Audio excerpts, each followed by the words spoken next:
Hello everyone, welcome to another tutorial video. In this one, we're gonna see how we can connect our JupyterLab to our GitHub account and how we can use Git to version control. By now, I assume that you have read about what is like the introduction of version control with Git and GitHub. What is Git? How it works? What is GitHub? And I hope that you went through this tutorial to create your GitHub account. It's pretty straightforward. It's nothing like hard, and GitHub is really easy to use. I assume that you have created your account and created your first GitHub repository in the GitHub.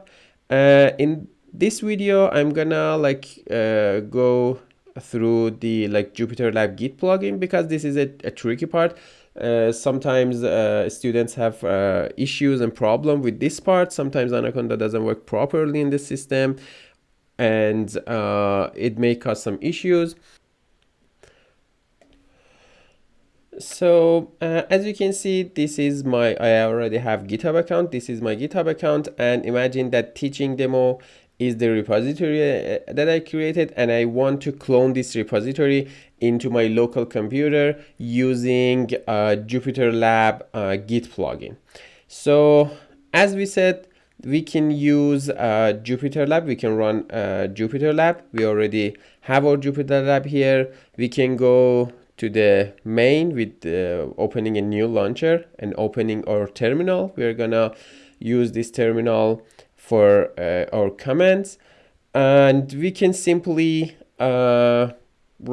copy paste these like two line of commands, either like with pip or with conda. Both works in this one, and then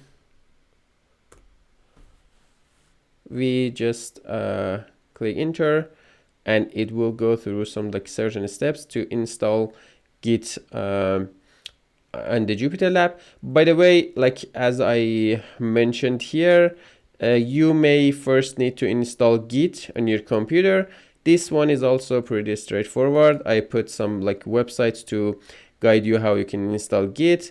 It's just downloading it and then click on next. It will be installed on your computer. It's not hard. So sometimes you need to have Git first, and then you go through these steps. And then it says successfully installed. And then in this step, we might need to also build the changes. That is the second one, and then it will create the Git extension for us over here. It takes a few seconds.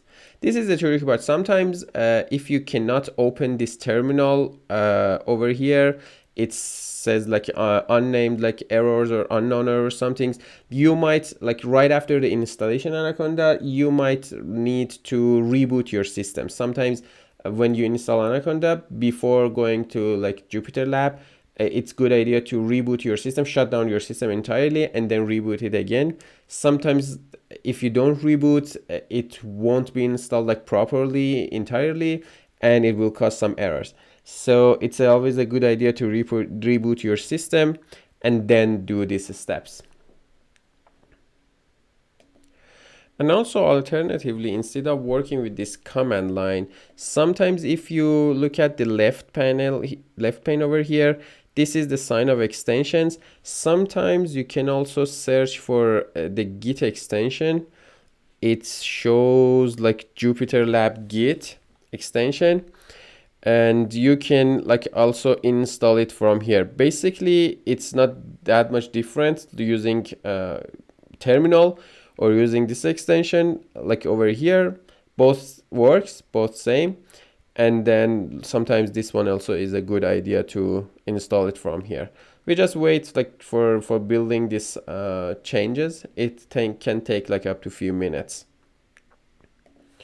All right, now it's been successfully built, and now we can see that if you reboot, sometimes you need to reboot your JupyterLab and Anaconda again, and if it's successfully installed and built, you will see another like tab over here, which is Git, and it will let you like initialize repository or clone, or later on, like if you have a repository, you can push, pull, and merge, or like commit your changes.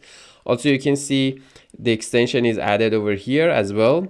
So it says in like you can open a folder or initial a repository or clone a repository that you already created online in the GitHub. So if you want to create a repository in your local system first and then publish it in like in the GitHub, you first have to initialize the repository. Or if in our case that we already created our GitHub repository over here, we just want to clone this repository into our system. The first time we clone everything from here to our local system, and every time that we make any changes in these like files or anything, we publish these edits through like committing and pushing to the online to make the changes. So we put like clone a repository either from like here or here. We can clone a repository, and we have to put the URL for the repository. So you can see the URL as we know, like it is here. You can click on the code over here, and this is the URL of my repository over here. I just copy it and then paste it here, and then I just click on clone it. It will take like, it depends on the like how much big is the files and data sets. It will like clone the repository for me.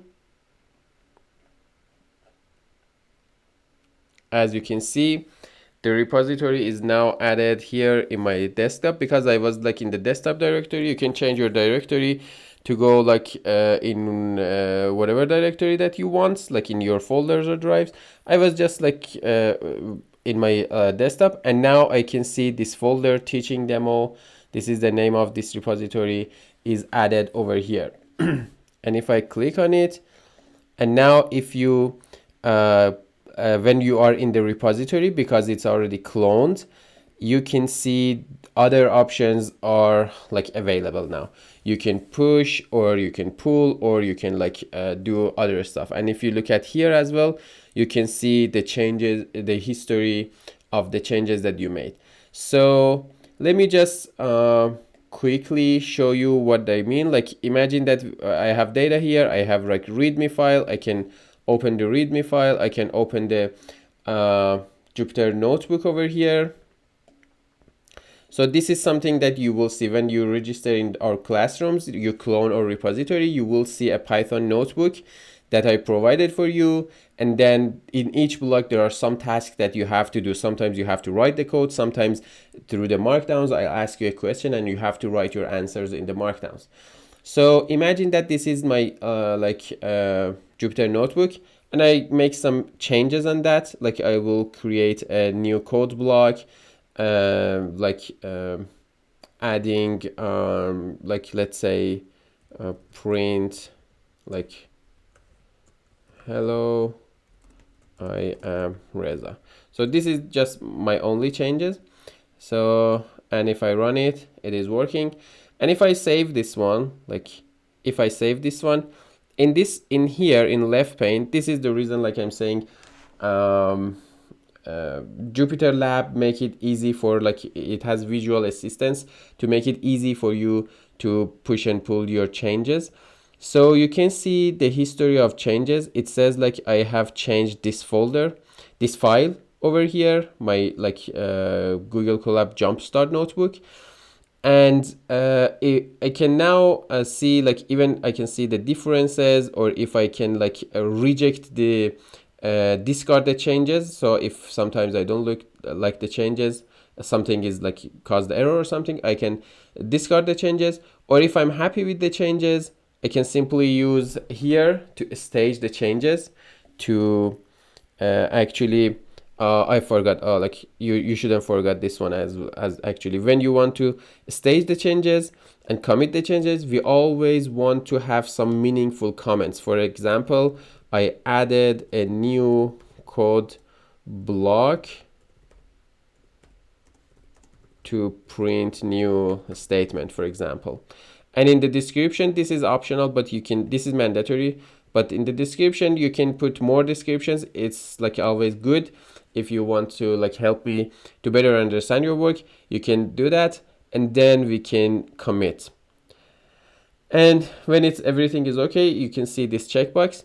Now our changes are committed, but still our changes are not here. Like committing is just so far we actually successfully approved our changes, but we haven't published it yet. So as you can see, for example, my last changes here is last month. And if I even open this notebook over here, you won't see that code block, hello, I'm Reza. You won't see that over here. So in order to make our changes, in order to publish our changes in online repository, we can use this like visual one. You can see this is like this orange button says that you have some stage commits, but you haven't published them. You haven't pushed them in the like online repository yet. So we can click on here, or we can like click from Git to push to the remote. Both works. And then when I do this, it will start to upload everything on the web. Now we're good. Like, and if I go to my GitHub repository here, you can probably see it shows my last commit. It was 1 minute ago, and it shows the comments on that, added a new code block to print a new statement. So this shows basically the history of my commits. You can see it was 7 and now it became 8. And like this is my last commit with my comments. So this helps us understand your progress. And if you open here, you will see my code block, hello, I'm Reza, now appear over here. So this is overall how you can connect your JupyterLab to the Git and use Git control versioning. Again, it's a bit tricky. Sometimes you will receive some errors during the like opening terminal or installing the Git extension, but generally it should be okay with like rebooting your Anaconda or JupyterLab or rebooting your system entirely. Few times it should be okay. So every year we have some student having issues, but after like rebooting and like playing with them, it is fine. But again, if you have some unsolvable issues, you cannot work at all with JupyterLab, we have this tutorial for you to alternatively work with Visual Studio Code. You can take a look at this video and then install Visual Studio Code in your system. Or as I mentioned, you can always work with Google Colab as well. But I'm not gonna put any video to like for Google Colab tutorial, but it's a great tool. Again, you can figure out yourself. It's pretty easy and straightforward. And I hope this video help you setting up your everything for your next assignments.